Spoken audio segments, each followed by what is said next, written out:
ጓደኞቼ እንዴት ናችሁ? ደህና ናችሁ? እኔ ጽጌረዳ ነኝ። ዛሬ የምሰራው ሰላጣ ነው።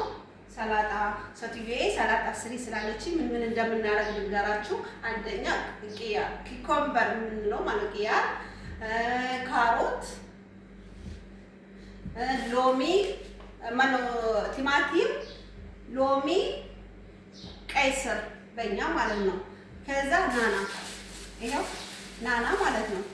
ከዛ ባዶንስ እንለዋለን በአረቢ ባዶንስ ነው የሚባል በኛ ሀገር አላውቀውም ብዙ። ይሄ ደግሞ በእኛ ሀገር ሰላጣ ማለት ነው። በዚህ ካስ ይሉታል። በዚህ ይሄ ጥቅል ጎመን ነው። ጥቅል ጎመን በእኛ ጥቅል ጎመን በእነሱ ካስ። ይሄ ደግሞ ጅጀር ይሉታል በእነሱ ማለት ነው። ጅጀር በእኛ አላውቀውም ብዙ። ይሄም እንደዛው ማለት ነው። ይሄንን አጥበን በደንብ ዘርዝፈን ማነው ሰላጣ ስንሰራ የራሱ ማጠቢያ ፋርማሲ ላይ የሚሸጥ አለ።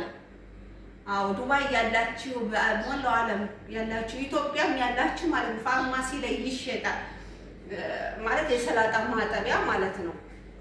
ከዛ ከከተፍን በኋላ በሳህን ከማድረጋችን በፊት ማለት ነው እንደዚህ አይነት ጎድጓዳ ሳህን እናቀርብና ሁሉን ካረግን በኋላ ማለት ነው ጨው እናደርጋለን፣ ብላክ ፔፐር፣ ዘይቱን እናደርግና አንድ ላይ አገናኝተን ማለት ነው አንድ ላይ እናገናኘዋለን።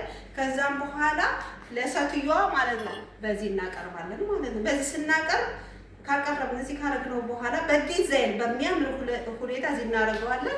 ከዛም በኋላ ይሄንን ፕላስቲኩን ይሄን እንሸፍንና ለሴትዮዋ እናቀርባለን ማለት ነው። የዛሬ ዝግጅቴ ሰላጣ እንዴት በአረብ ሀገር እንዴት እንደሚሰራ ነው ያስተማርኳችሁ ውዶችዬ። በተረፈ ጽጌረዳ ነኝ። ላይክ፣ ሼር፣ ኮፒ እንዳትረሱ። አመሰግናለሁ።